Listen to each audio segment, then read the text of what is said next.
মানব জনম সাফল্য হবে গুরুর উপদেশে।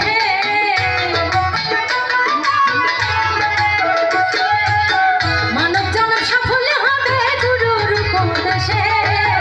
গুরুর চরণ অমূল্য ধন মাধব ভক্তি রসে। গুরুর চরণ অমূল্য ধন মাধব ভক্তি রসে।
আপনি যা করছেন সংসার ধর্ম এটা কিন্তু পুরাটাই মায়া। আপনার সন্তানের উপর যেটা করছেন ভালোবাসা মায়া, এটা কিন্তু মায়া একদম। এই জন্য সাইজি বলেছে আপনি যত কিছুই করেন না কেন, আপনি যতক্ষণ না এই মায়ার বাঁধন থেকে আপনি যেটাতে আটকা আছেন এটা থেকে যদি না ছুটতে পারেন, আপনার সাধন ভজন কখনো হবে না। আর সাধন ভজন না হলে কখনো উপরে গুরু বা মুর্শিদের দেখা পাবেন না। ঠিক আছে, এই জন্য সাইজি বলেছে লালন বলে ভাবছ কেন